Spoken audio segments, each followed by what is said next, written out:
Ciminillo with Pickup Truck Plus SUV Talk, and today I'm driving the Honda HR-V.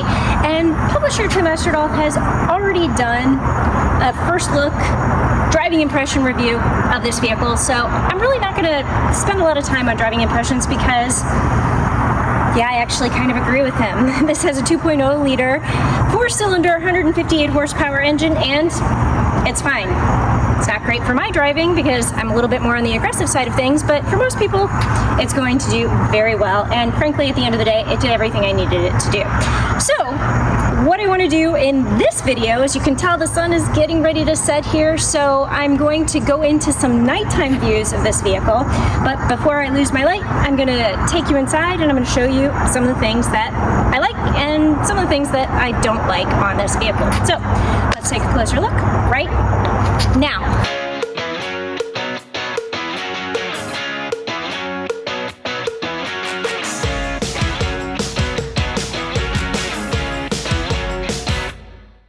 Tim already did an exterior walk around of this vehicle, so really I don't want to spend a lot of time here, but I do want to point out the fact that yeah, I don't really like this grille. That is one of the things that is on my do not like list. However, I will say the side profile of the Honda HR-V is really nice, and I think they've done a great job making this a very good, attractive, compact SUV from the side profile.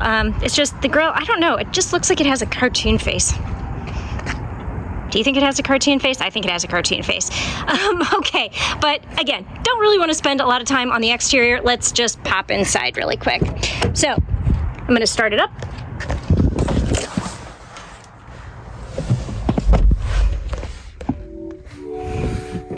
I do like that little wah, wah. And then you've got your little startup button over here, and when you power it up,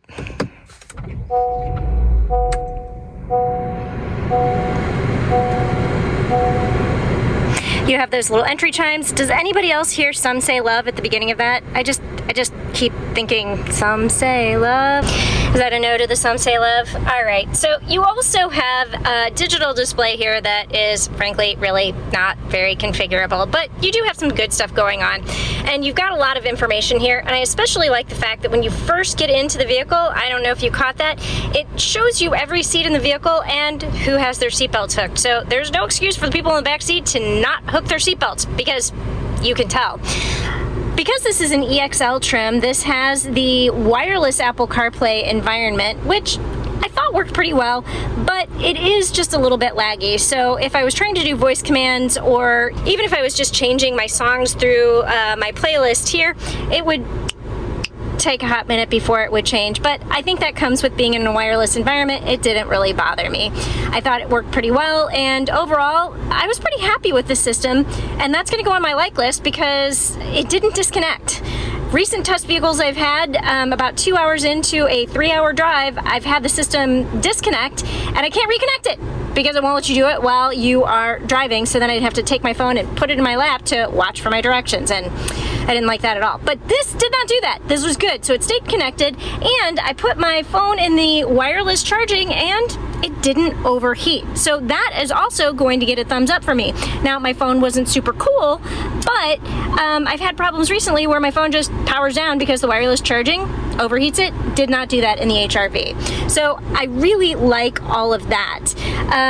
You have your gear shift here. It's a CVT system, so it's not an actual, stepped gear shift, but that's fine. I really like the cup holders. So I have, a can of water here, and because of the little prongy things you have in here, it actually fits and stays. But here's the great thing, it also holds my big sport water bottle, and that also gets a thumbs up because I hate it when I have a big sport water bottle and I end up putting it like right here. I belt it into the seat with me because this doesn't fit it. That would have gotten a thumbs down, but not on this vehicle. So I know Tim went over the drive modes a little bit, but you've got that button right there. And another really great thing, so this is the top tier trim. The EXL is the top tier trim of the HR-V. You have dual automatic climate controls. So sorry if that was a little bit loud there, but dual automatic climate controls. So I love the fact that I can, set mine at 72. My husband can set it at 60. I can turn on heated seats. Again, EXL, up level trim. These are not standard features on the HR-V, but for less than $30,000 or about $30,000. Yeah, heated seats, dual automatic climate controls, which I also like to call marriage saver. You've got this wireless environment, and you have a really attractive design. If you have seen the new Honda Civic, you are probably familiar with this honeycomb pattern because the Civic also has this as well, and I think it looks really good and up level and very attractive. So I think Honda did a really good job there. That gets another thumbs up. Really, there are not a lot of thumbs downs here. I did mention the powertrain. For me and my aggressive driving, it's not ideal. This would probably not work for me as a daily driver, but for most people, again, it's gonna be just fine. Just fine. It'll help you merge with highways, and it will be just fine. But the other thing that I don't really like is going to be these seats. I know Tim said that they were pretty comfortable, but he was probably in the vehicle for 20 minutes. I sat in these seats for 3 hours so far, and I have another 3 hours to go, and they're really firm and there's no lumbar support. I was kind of surprised by that. And you know, before somebody says, oh, there's a switch on the side here, there is no switch on the side here. You know what, I'm gonna step outside of the vehicle and I'm gonna show you. There is nothing here that will adjust lumbar. So you can move the seat forward, you can move the seat backward, and you can tilt your seat, but that is about it. So I like the way the seats look. I love the materials, and the material is actually pretty nice and soft, but the seats themselves, there's just, that's like sitting. You know what I'm gonna say? I'm gonna say these are worse than General Motors seats. And if you've watched anything that I've done before, you know that I always complain about how stiff General Motors seats are. These do not work for me at all. So if you are looking at this vehicle, make sure you spend time sitting in the seat, not just 10 minutes, because that's not gonna be enough to tell you whether or not you like these seats. I'd say it was probably about an hour in when I felt like I was hunched over and my back hurt. So yeah, that is going to be on the do not like list, but that is about it. This is a really attractive and nice vehicle, and it's a compact SUV, so okay, you move into the back seat and you're not really gonna have a lot of legroom back here. So this seat is in the further pack position, but okay, you don't have a lot of legroom, but I think you have enough for a smaller adult or an average sized adult, and this is soft. So if their knees are brushing up against this, it's not going to be painful. So that gets a thumbs up. And you know, you've got plenty of foot room. So as long as you negotiate with the front seat passenger and they don't push the seat all the way back, an average sized adult will fit back here, no problem. Kids, also no problem. All right, so this is going to be something else I don't like because there's nothing here. There's no charge ports, there's no air vents. I know a lot of people say, but there's air vents underneath the seat. Okay, there they are. Oh, and there's a nickel. I'm gonna get that later. Air vents underneath the seat. Okay, yeah, so you're gonna have some air pipe back here, but if you get car sick or anything like that, it would be really nice to have air vents here or air vents here so you can blow air on your face. So that, not really a fan of. One other thing that I want to point out that I don't love is the fact that you have USB-A charge ports in here. So you have one there, you have one there, and you have another one there. I'm fine with USB-A charge ports. I do have a cord that has a USB-A charge port. It's all good. But in 2022, and this is a new vehicle, I'd like to see a USB-A and USB-C charge port because that is the future. So just one more look here at the interior and how attractive it is. It really is attractive. So really, there are just minimal things that I don't like about the Honda HR-V because I love the design, I love the wireless things, I love the cup holders, all of that is good stuff. But if I had to summarize what I don't like, you've got the seats, you've got the lack of configurability on the digital display, you have USB-A charge ports, no USB-C charge ports, and then moving into the back seat, you have no air vents. But really, that's it.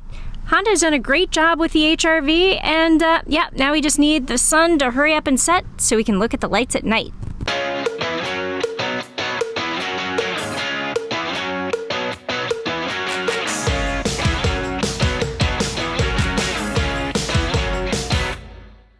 Okay, I think it is just dark enough that we can start to see what the Honda HR-V looks like at night. So first off, you've got these LED lights and you have the LED daytime running lights as well.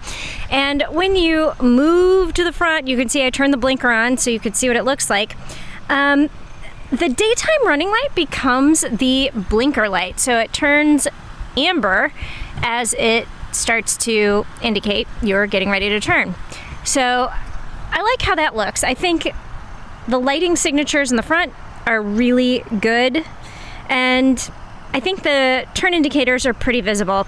So as you walk around to the side, I also really appreciate the fact that you have a side indicator, which also appears to be LED.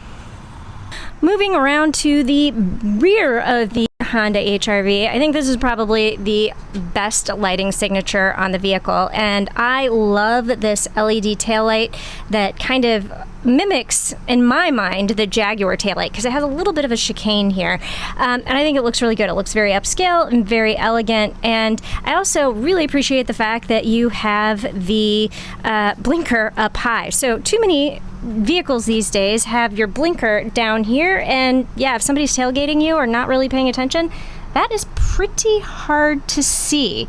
So in terms of brake lights, you have the brake lights that show up underneath the taillights, and then you have the reverse light that actually kind of show up in not a place that I expected. It's kind of on the inside close to the license plate, and I think it looks good, but it's just not what I expected.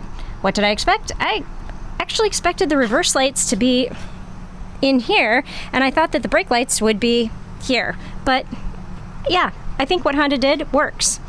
Now, one more thing that I want to show you before we move inside the vehicle, and this is another really good and interesting lighting signature, and that is going to be this right here. You have a pair of lights in the cargo area, and this is pretty awesome because this is a really well lit space. If you're coming back after dark and you need to get gear out or put gear away, this is just going to be a really well lit space. And frankly, you don't see this in a lot of more entry level vehicles. This is typically a more luxe level feature to get a lighted cargo area, and I really like that. So let's check out the inside. So as you look at this display, I should point out this part of the display is digital. This part right here is actually analog. So you have kind of this dual display with the digital and analog gauge, and what you have right here is adjustable. So you come to this right here, you hit the home button, and that allows you to select what you would like to see in that center area. So I don't know, I typically do range and fuel because I like to see where I'm at. So we'll just leave that there. But you have some information you can scroll through there, but again, not really super configurable digital display. Now, in terms of night lighting, you have all of these items that are pretty well lit, and you do have a dimly lit drive gauge display here. Your USB ports are going to be outlined, and that's really nice. So if you need to plug in at night, you can do that pretty easily. And then all of your lights here are also going to be lit. And if you have dash buttons, those will be lit up as well. So I don't know, overall pretty well lit. There isn't any ambient lighting going on that you can see. So I don't know if you're an ambient lighting geek, this is not that. But I think the important things that you want to be able to see while you're driving at night are lit, and it's not going to be too bright or too dim. It's just perfectly lit, frankly. So yeah, that is really about all you have going on here for the Honda HR-V at night.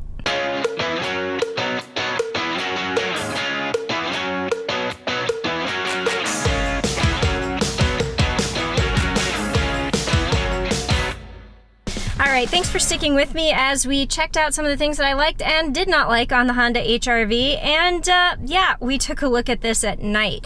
Be sure to check out Tim's first look video where he gives you some driving impressions that I actually agree with, and don't forget to check us out on the web at pickuptrucktalk.com. We're also on Twitter and Instagram at pickuptrucktalk. Alright, that's all I've got for you this week, and I will see you down the road.